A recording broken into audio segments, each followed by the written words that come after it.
All right, just going to start off. Just got some unfortunate news to share. We're not going to have Bennett Christian this season. He tested positive for a banned supplement in January. Feels terrible. He knows he made a mistake. Still going to practice with us. He's still an important part of the team. You know, he's a great young man who made a mistake. He's got a great family, and I commend him for being transparent. He accepts his responsibility. He wants to share his story, with everybody and with the team, which we'll allow him to do later today, so others don't make the same mistake. So there's a statement from Bennett explaining his situation, and that Jerry will get to all of you guys shortly. So I just wanted to give you guys that update. All right, we'll open up the floor for questions. Thank you, Coach. Yep. Third row right, Dylan Davis, Delaware Gazette. Ryan, talking about separation in this quarterback room as you're looking forward as camp progresses, how much separation does there need to be? Is it enough that one guy does maybe this one thing better, but they're otherwise even, or does there need to be a sizable gap there? What kind of separation are you looking for? Yeah, you'd like a sizable gap to name a starter for sure. It's hard to name somebody when there isn't a significant gap, like you said. So looking for someone to emerge. There's been good things. There's been things that they want back, and I appreciate their competitiveness right now. They're going at it every day. We are not ready to name a starter right now. And so the competition will continue this week. I guess following up on that, if it came down to playing two quarterbacks at Indiana, or picking one guy, would you still need to see that sizable gap, or would you go to a two quarterbacks? I think that's something we have to decide this week. Probably is that are we ready to name somebody by the end of the week, or does the competition continue into the season? That's not ideal, but if that's where we're at, then that's what we'll do. Deep right, Spencer Holbrook, Letterman Row.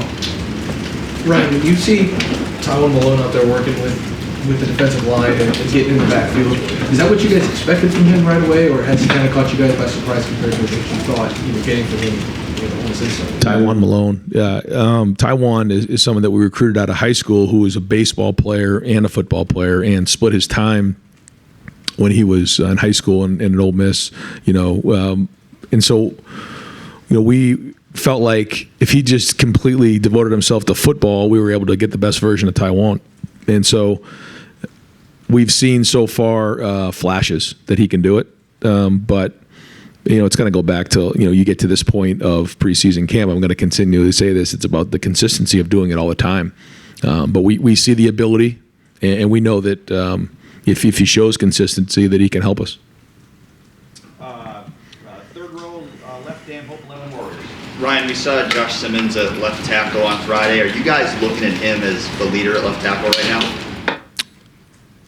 I think he's had some really good practices, and he's shown that he can be the starting left tackle. He has not won that job yet, but he has shown traits that make us believe that he can be that guy. And, but the other side, right tackle, are you guys looking at Josh Fryer primarily at that spot right now? Yeah, he's somebody that went, he's kind of gone back and forth a little bit. He's got flexibility that way. Some guys, they really struggle moving. DeJuan really struggled doing that. Some guys, it's not as hard. For Josh, he feels comfortable playing on the right side. And so is Luke, and so, we've kind of, like we talked about last week, we've looked at who's going to be the best moving forward for the long term. We felt like Simmons gave us an opportunity to maybe look at him over there and then figure out where to go moving forward. So Tegra is moved over to left as well. We've kind of settled into that the last few practices, and we felt like if we were going to make that move, we had to make it early on in the preseason. And I think it's going to be the best for the long term, but we'll continue to evaluate it. Front row right, Austin Ward, Rivals, the podcast. Ryan, how long into a camp would you want to keep doing the split squad stuff to get double the reps? I think one of the questions for the line, for the young players, for the quarterbacks, how do you split up the reps? And the more reps you get, the better off. We're in a situation where we're in a constant battle to get these guys reps, and so the split field has allowed us to get so many more, almost not double, but a lot more reps. I'm actually probably going to have them take a look at it because in the past we would go ones, twos, and then we get the threes in there. But there's a couple issues with that. The first issue is when you go ones, twos, and threes all in the same field, by the time you get to the threes, the ones kind of, they've been standing over there for a while. You want to get practice going. And so we're able to get 48 reps in about a 12-minute period. And that's pretty good work. So as we get closer, we also have, and that's only really in one of the periods. So when we go in an hour and a half practice or a 3-hour or a 2-hour practice, we have one field where we'll just go ones and twos. We'll get a rack of threes, and then we'll come back ones and twos, and that's just all in one field. So we're combining them. One of the things that it's allowed us to do, having 120 guys in camp, is do that. In the past, when they capped it at 110, you weren't able to do that. So this has allowed us to get way more reps, and certainly as we get into the end of this week, next week and game week, then it certainly changes. But we've been able to get some really good on good work, but also a lot more reps than in the past. So I'm not a coach, so obviously you're making these decisions from a different point of view. When you have situations like the second team offensive line against JT, and we only see 2 practices, so I know it's not that way all the time. Does the push to get the maximum amount of reps sometimes come at the expense of quality reps? And what's the balance in your mind? No, we get a ton of good on good work. Yeah. So, if you see a little bit of that, that's probably to find out if, our second team guys can block, give them an opportunity to play against the first team guys and see what that looks like. So we'll go ones on twos, twos on ones, some, but mostly the work is good on good. Fourth row right, Cameron Teague Robinson, The Athletic. Ryan, in the scrimmage on Saturday, is there something that you learned that you hadn't seen the first 2 weeks of camp? No, not much that I learned. I thought, some guys really stepped up. I thought there was a physicality in that scrimmage that was great for the first opportunity to tackle. I thought we tackled well on defense. It was a couple of missed tackles, but it was good to get guys on the ground. It was good to see Evan Pryor get his feet back underneath him. I think he was feeling his way around the first couple drives and then really started to run better later on. I thought Cody Simon really showed up. He did some really good things. We did a champions. We kind of graded guys out and did a mock champions because want to get guys in a rhythm of understanding. If you grade out 80% or higher, you're a champion, and that's the goal for the position coaches and their units for guys to grade out a champion. So we recognize those. But no, overall, I thought it was solid. I thought it was consistent with what we've seen in practice. Second row right, Nathan Barrett, Cleveland.com. I just want to follow up on Bennett. That test was an internal test, and then that triggered some sort of mandatory. It was an NCAA test. Okay. Yeah. And what is the mandatory then? I guess he's out for a year season. Okay. Yeah. Can you go into a little more detail about what you saw from the quarterback play in the scrimmage? How were you, I guess, testing them in that capacity, and then what did you see from both of those guys? Yeah, in the format that we had, we had some move it. We had a first and second down situation where we run and play action pass, where we stayed up thud, and then kept some of our guys out of the tackling situation that maybe had non-contact shoulders or different things, and that was solid. First and second down, I thought they did well. We then transitioned to a move it period where it was hot and cold. There was some things that were good. Didn't really see the consistency that you want out of a starter, but there was some good things. I moved the team down the field a couple times. So I thought there was some good things there. Then we went on to a third down period where I think the defense did a great job there. There was improvement from the first few third down periods that we've had on offense, but still not where we need to be.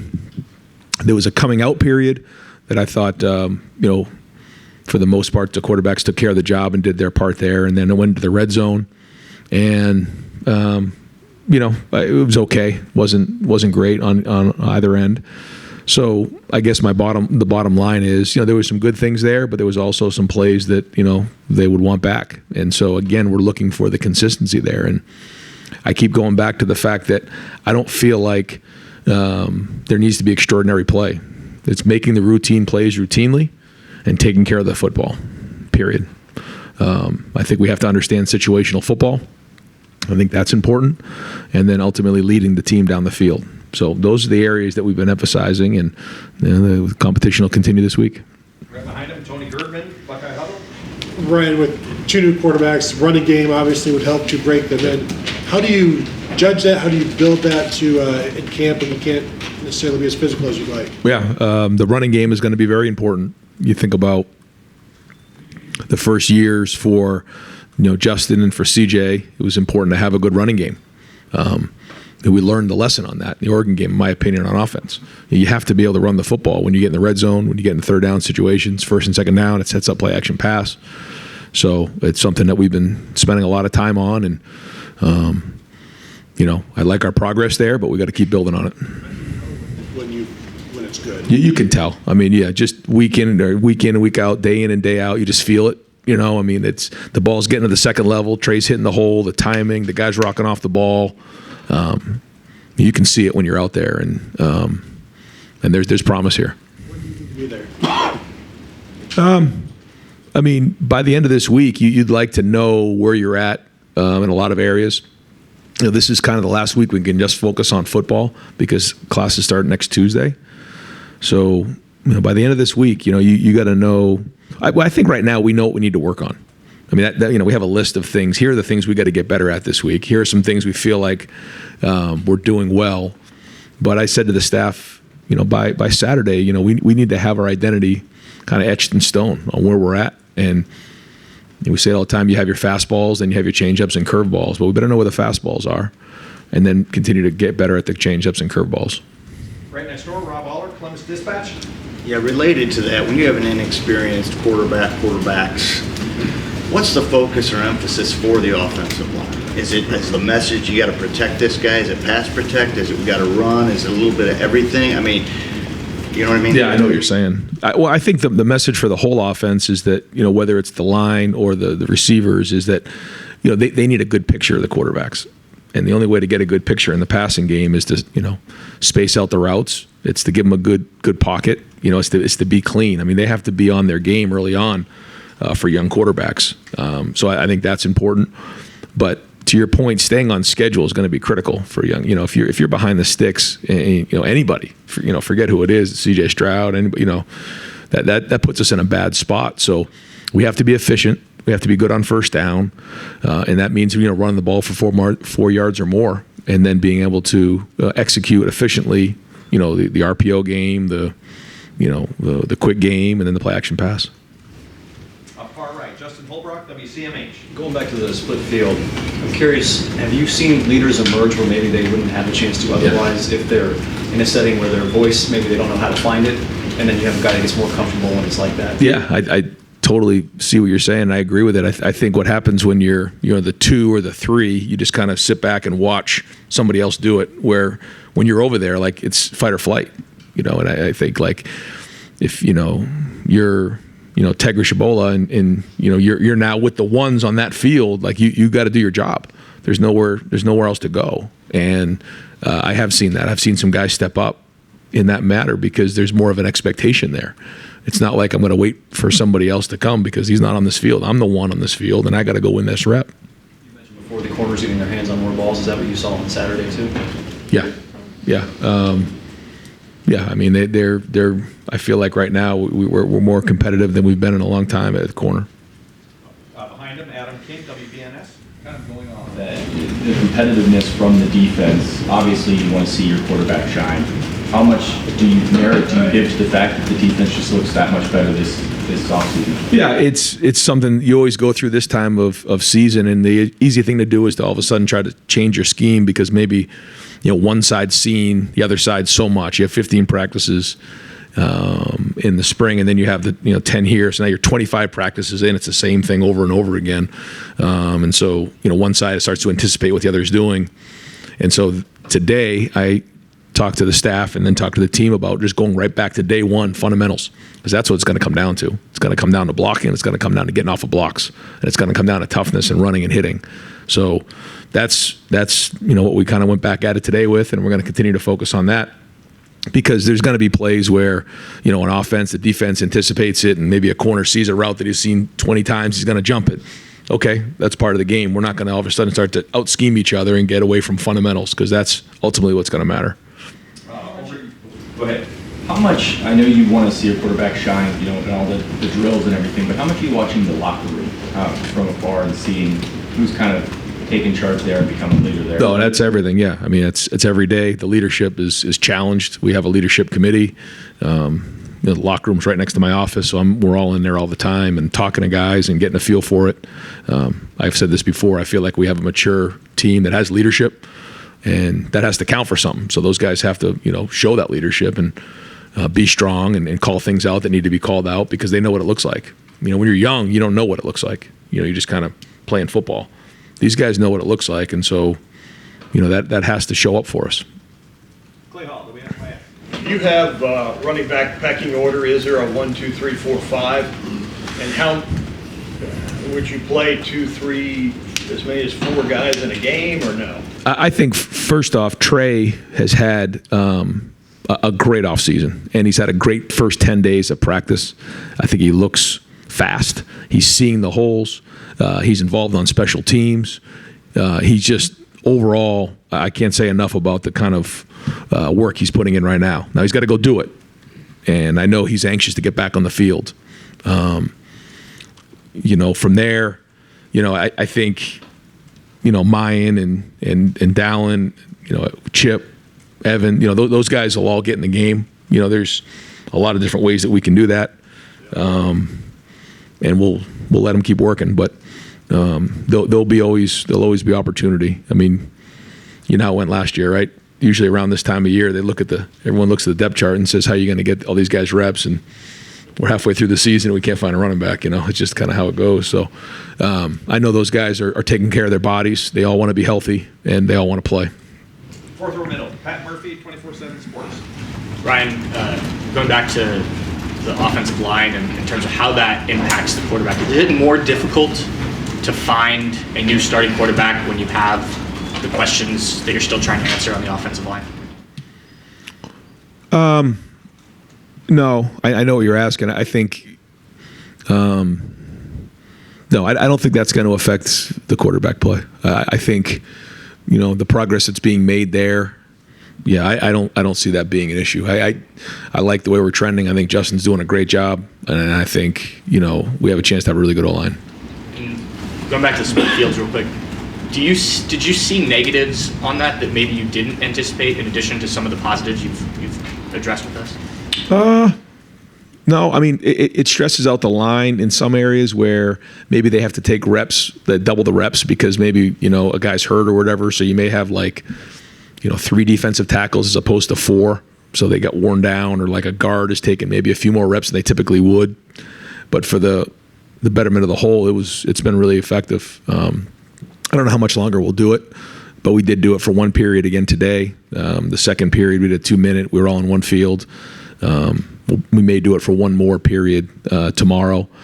But then, when we get to the team periods later in the day, I mean, there's 3 different other sections where we're not doing it. So we try to mix it in, but it certainly has increased the amount of reps. Front row middle, Joey Coughlin, Columbus Dispatch. Ryan, we didn't see mine or Tyleek out there on Friday. How are they doing with their status? Yeah, they're doing fine. They have, they should be back here in the short term. We do have one update, right, though, in the long term. Is that okay? Yeah. Court Williams, suffered an ACL, so he's going to be out. Really, feel awful for Court. Just feel like he can't, catch a break. He's such a great young man, and so, prayers are out to him, and we're all rallying around Court. And I want to ask about your situation at kicker. You have Carter and Jaden going for that job. What's the status of that competition? How are they doing? Are you close to having a guy there ready to fill those? They're going back and forth as well. I think we probably will have a good idea where we're at. By the end of the week, we'll give them one more opportunity. But we're charting all the kicks, and the good news is we have 2 capable kickers there. But we probably need to decide who that's going to be here by the end of the week. Right behind him, Doug Maurice, the podcast, Kings of Columbus. Ryan, could you have named a starting quarterback today, if it had, or would this be maybe still kind of too early? Probably Yeah, I guess if it was a different scenario, you'd probably be thinking, what? Yeah, in the next couple of days.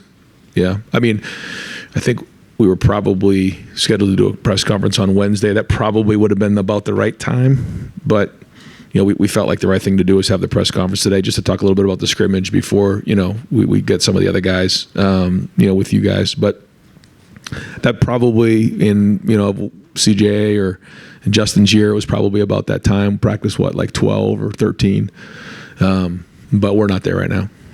So if it's two really strong quarterback candidates competing versus maybe two guys who are obviously good players but haven't quite gotten there, how is that? I guess if you want to, which one is this here? But is that a different scenario? Like, man, they're both so good I can't decide, or neither has quite seized it, I can't decide. Is that a different decision-making process? Yeah. I mean, I think it's somewhere in between the two of those. I do wish that, somebody has really emerged. And I don't think it's right now where two guys are just blowing it out of the water and you're like, oh my God, I don't know who's going to play. But it's also not like they're not doing well either. I mean, there's really good play out there. There's ability, and now we're just looking for the consistency. And again, so what we'll practice 10 today. So we still got 15 more before we play the first game. And quarterbacks are funny that way. Sometimes you think and then you're right. Other times you're not. But you try to trust what your experiences have been and what you see on film. And we chart everything. We look at the numbers and the analytics of it all. But we also get the eyeball test as well, the leadership. What are the guys on the team thinking? I've asked already. What do you guys think here? It's the other coaches and the guys on defense just continually asking about what everybody's take is, because ultimately that's your leader. How much are you individually as the head coach talking with Devin and Kyle during? This is probably the only time I'm not talking to them right now. And what are you just trying to get a read on them? Are you imparting wisdom? Are you checking the all of the above? All of the above. Make sure you're okay in a tough battle? All of the above. Yep. Okay. Yeah. Yes. Front row left, Dave Biddle, 24/7 Sports. So, Ryan, if it stays this close between Kyle and Devin, yeah. I'm sure this is not what you want to happen. Is there a chance that you guys could go into the season playing two quarterbacks, or do you subscribe to the theory if we have two, we have none? Just, is there a chance that could happen? I mean, sure. I guess there's a chance. I mean, we'll kind of figure it out, and it's hard to play the what if, but we're getting closer. So, yeah. I mean, if someone doesn't emerge, you got to come up with a plan. So, we have our head down and just trying to work, and we haven't made it, any decisions right now. When we have to make a decision, we'll make a decision. And back to the scrimmage real quick. You mentioned you guys recognized some champions that graded out over 80%. Who were some of those guys, and how many roughly guys? Yeah, I don't have the list in front of me, and I try not to put it out there because then I'm going to forget somebody and they get upset. You know how it goes. But we probably had about 10 on offense and maybe a dozen on defense, right in there. A couple guys that did stood out was Cody Simon. Definitely stood out, I think, on defense. I really like the way Chip played in the game. I thought he ran hard. We didn't do a ton with Trey and Mayan, but Chip really got in there and ran hard. That was great to see. So yeah, again, if I say a couple, I'll forget the rest of them. Right behind you, Stephen Means, Cleveland.com. Right. The way you talked last Wednesday about going into the scrimmage, and I think you called it defining for where you guys wanted to go, whether it's on quarterback, you're talking other positions. Did that scrimmage not go the way maybe you guys had hoped it went? Because it doesn't sound like you're really ready to do much of anything today. No, I think it was a great scrimmage. I thought it was physical. I liked the way the guys competed. But to say that, guys emerged, no. It just, there's things there that are really good, and then things that you wish were a little better. But no, it was a physical scrimmage. I thought the guys competed hard. I thought it was great. We came out of it healthy, and really it was we're tackling guys, and it was a lot of reps. I think we were, let's see, it was 40. Yeah, we were north of like 115 snaps, 120 snaps, which with three groups is great, and so we got a lot done. do you have an idea at least of where you want to go with places, or do you feel like it's more wide open than it was going? Yeah. There's leaders in the clubhouse in certain positions. Yeah. Fourth row right, Andy Backstrom, Letterman row. Ryan, we saw Arvell Reese working at defensive end. Is that something you want to see full time from him? And what have you seen from his development so far? Well, Coach Ginn, during the process of recruiting Arvell, had mentioned that maybe that was something that he foresaw could come down the road. And when Arvell got here, we immediately saw that he has a lot of talent. Explosive, twitchy, smart, just big. And he did a nice job at linebacker. We felt like maybe taking a look for a week at defensive end, because he's going to get to 255, really fast. That he, has some twitch and has the strength and has the length to play at defensive end. And maybe as a freshman, that may be the best for him. We have not permanently made any decisions yet. If we feel like, we had moved Court to linebacker, and so we lost him. So if we get thin at linebacker, we may need to move him back a little bit. But we'd like to see if Arvell can get on the field as a freshman, certainly on special teams, but he has a unique skill set that we think he's got a bright future. So we're trying to see how this works. He's been great. His attitude's been great. And we'll kind of see how the next week shakes. Deep right, Jeremy Birmingham, Rivals, the podcast. Ryan, you guys, you made it a point at Big Ten Media Day to talk about defensive line rotation and how you kind of want to pare down, but then we hear so much about Kenyatta Jackson and how he's taken such a major step up. How do you square those things? Is there a chance that maybe there's a world where Kenyatta is the guy starting out as JT or Jack? How do you see that bearing out when you have different styles of defensive ends like that? Yeah, I think we want to have guys that can take a workload of a whole game at starter level. And the more guys that we have that can do that, the better we are. When you're young, you think about where, JT and Jack and Tyleek and Mike were, they played as freshmen, they played as sophomores, they were still young. And so were they able to take that workload? Not all the time, sometimes. And so that's been the challenge for that group, now the older group. But the more young players that can come on, great.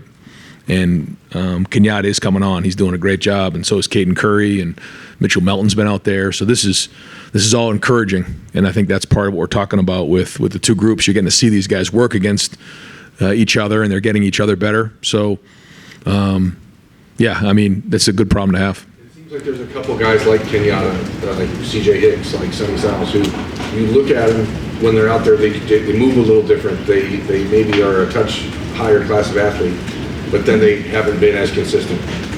When you get to see CJ and Sonny and Kenyatta in a scrimmage like Saturday, is that eye-opening for you guys as a staff to say, okay, now that the light's coming on, or is it a reminder that they're still young and need to, get more consistent? Yeah, when you see someone, run around, twitch, Arvell we were just talking about, I think you just mentioned some of those guys. Yeah, they just gifted. And when they can, we want to be competitive, we want to be tough, we want to be smart. And in order to anticipate and play smart, you have to really do a lot of the work, and you have to get reps. And the more reps you get, the more you learn. You're going to fail. We say to those guys all the time, the first time you jump on a bike, you didn't just drive your bike, you ride your bike, you fell off. And so you're going to fail. How quickly can you learn from your mistakes? That's the challenge. And the only way to do that is to continually get reps, to learn and grow and get build. And so, some guys are further along than others, but that's it. And then you have to make a decision somewhere along the process. Are these reps worth investing in this young man or not? Because some guys can get topped out for whatever those reasons are. I think all the guys you mentioned there have really high ceilings. Second row left, Steve Hellwagen, 24/7. Yeah, Coach, on Friday we got to see something that we don't normally see at the end of practice. And Mecca Buckkey was with his split group on his field, kind of letting the offense know that they weren't playing up to their standard and everything, and reminded them that in 3 weeks we have to go try and win a game. Just, is that an example of leadership that you like to see, somebody who's been there, letting them know that it's not good enough just yet? Absolutely. And that's what coaches will talk like. But then when your players are starting to do that, they understand the standard of what it should look like. That's when you got a chance. And that's what I was mentioning earlier about the leadership, guys who have been through, and that's a third-year guy, but he's been around, he's veteran. that class, that third-year class, they have some experience now. They have some maturity. But then you also have the fourth and fifth-year guys. And when it comes from the players and it's player-led, that's when you know you have something. So, when something doesn't go well, they can rally each other. And you have to work on that. I challenge the leadership committee all the time. The only way to do that is to actually get up and speak in front of your peers. In today's day and age, as you know, everybody wants to be on their phone. It's a little different to get up in front of your peers and challenge them. And, that's great for a Mecca to be able to do that. That's one example, but I've seen multiple guys do that. And we just need more of it, because we're going to have issues in the games. We're going to have moments on the sideline where we have to rally the team, moments where there may be, a game-changing play. We talk about sudden change this year a lot. When there's a sudden change, whether it's an explosive play or a change in field position, how are we going to respond? And it's one thing to come from the coaches, but it's another thing when it comes from the leaders. And so, we're really trying to foster that. One other thing, the AP poll just came out, and you're at number 3 in this poll. Georgia, Michigan, Ohio State with 1 first-place vote, and then Alabama, LSU. Just any thought about, is this maybe a byproduct of people know about Marvin Harrison, they know about some of your high-end talent, and expect you to be in this race at the end of the season, or what do you think? I'm not sure. I just know that it's going to matter at the end of the season what kind of football we're playing. When we start talking about that part of it, because I don't really start looking at those things until we get to November, because it does matter as you get to November for sure. But none of that stuff's going to matter if we don't win early on. And we have goals this year, and the first goal is to beat Indiana. And so we're going to first check that box off and go from there. We're in stoppage time right now, but I'll try to get a few more. Stoppage. Fourth row, Andy Anders, 11 Warriors. Just Friday, something stood out, at least just from our perspective watching practice, or my perspective, was Kyle McCord's pocket presence. Seemed to have a sense of when to climb, when to evade the rush. Is that something you see as a strength of his, and where does Devin Brown stand in that area as well? I think it's something that all the quarterbacks are starting to figure out. You have to find the speed of the game, and you can't simulate a pass rush at all in the off season. You can throw routes on air, when those guys are out there on their own, and you can throw 7-on-7 or, do different things. But to actually simulate, men trying to come in and tackle you and guys up front blocking, there's a lot that comes with that. And so having the ability to see the coverage, see the routes, but feel the pocket is something that's learned. You don't just wake up one day and figure that out. And so we're really trying to force those guys to stay in there and feel that pocket, because there's times to escape and there's times to slide and buy yourself time. We show film of Brady. He couldn't really scramble, but he found time in the pocket. How? Because he would slide when that was appropriate, to buy himself time in the pocket and find the soft spot in the pocket. And there's times where it's time to escape. And then you have guys like Russell Wilson and Mahomes where they'll kind of slide up in the pocket and jump out for a couple seconds to extend the play, and then give those receivers just another tick or two to find the ball. Or and then you have guys who just escape and go scramble. Those are all parts of the conversation, and this is not something you're born with. I mean, some guys have a good feel for it, but you got to coach it, and it's something that we talk about all the time right now. And then also finding the speed of the game is important. Sometimes as quarterbacks, you're like a step slow. Sometimes you're a step fast. There's a rhythm and a speed to the game that we have to talk about all the time as we're bringing these guys along. Second row right, Bill Landis, Rivals, the podcast. Ryan, just to follow up on offensive tackle, you think it is unlikely that you'll flip those guys back? You think Pryor and Luke are going to stay on the right side, Tegra and Josh Simmons are going to stay on the left side moving forward? Yeah, I don't think we made a final decision on that, but if I had to project that, I would say yes. Any kind of separation at center with Carson and Vic and Jacob coming out of the scrimmage? No, I don't think I'd like to mention that yet. I mean, there was some decent play, but I don't think we're ready to identify somebody ahead of the other just yet. Yeah. And with the quarterbacks, you said nobody has quite kind of blown out of the water yet, kind of wowed you with the way they're playing. I think perhaps one way to view that is you have a third-year guy and a second-year guy, a guy who's played a considerable amount, started a game, another guy who hasn't really done a whole lot. shouldn't the older guy be farther ahead at this point? Do you view it that way? Do you sense any frustration with Kyle that it's still maybe tighter than people would expect given that dynamic? I don't feel any of that. I know that, all those guys want to play and they're competing. But yeah, I mean, you'd like to think that you're simulating a game in practice, but it's not quite the same. So those are all things we'll have to take into consideration. Yeah. Front row, Bill Rabinowitz, Columbus Dispatch. Is it, first of all, if you want to update us Wednesday, feel free.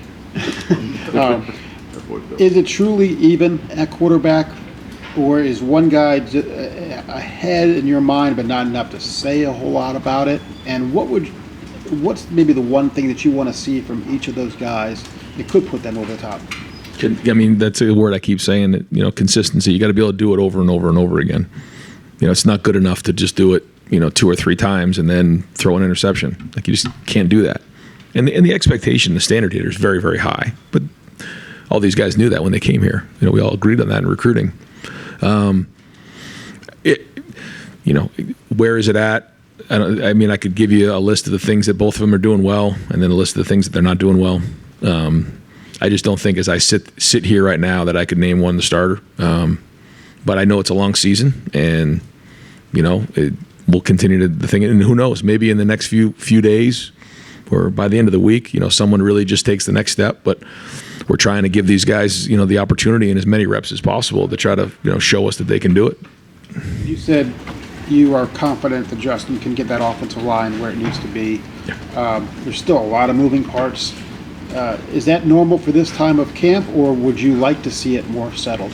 Yeah, I mean, there hasn't been a lot of moving parts since we made that move. So I mean, we're kind of settling into it, and I think we're actually in a pretty good place right now. Yeah. And final questions, front row, Tim May, Letterman Row on 3, and the Tim May podcast. That's a lot. Ryan, as you look at the tight end situation now, has Jelani picked up where he left off in the spring, Jelani Thurman? And what is just sort of your pecking order there right now from your vantage point? Yeah, I think Joe has been out, and so hasn't practiced the whole bunch. I think G has done his best. He's did the best version of himself right now. He's practicing well. He's out there. I think Cade's the starter. Cade has been solid in there. He's had a really good camp. He's someone that's very, very important to our offense. But G's really shown that we can trust him in certain things right now, and so he's got to keep building on that. But the tight end position, it's a tough position. I mean, you got to put your hard hat on every single day, and you got to bring it, and you got to block like a lineman and run routes like a wideout. So G's learning that part of it. We'd like to get Joe back out there so we can get him going. Jelani's just, you can see the talent, you can see all that, but learning how to do all those things and put it all together, there's a lot of job descriptions, and so there's at times he's figuring all that out. Yeah, and put me in your head for a second. Are you the kind of guy when you make a decision on a quarterback, because it usually is the biggest decision on a team, usually, are you the kind of guy that you make a decision at the end of a day and then you sleep on it and come back the next day and revisit it? You know what I mean? Some days you go to bed thinking, okay, I know where this is going, and the next day you're like, okay, I so much for that. Yes. And so what will it come down to for you? Obviously, we talk about consistency and all this kind of stuff, but do you feel a clock ticking right now, or is that what's going on in your head in that regard? I mean, I'd like to get this week under our belt and then kind of go from there. I wish I had like a protocol that like, okay, this is how we do it. But I just think with this position and the way things shake out, you have to try to figure out what's right in this moment, and I'll try to do the best we can with that. And you got to have a starter for the opener. I mean, are you the kind of guy that would go into the open? Okay, you're starting, but this is still open. I mean, how would you? Never done that before. Yeah. I'd rather not. But again, we'll try to do what's best, and best for the team. Yeah. Thank you, man. Yep. Coach, thank you so much. All right, guys. Yep. Ryan, what did that happen on Saturday?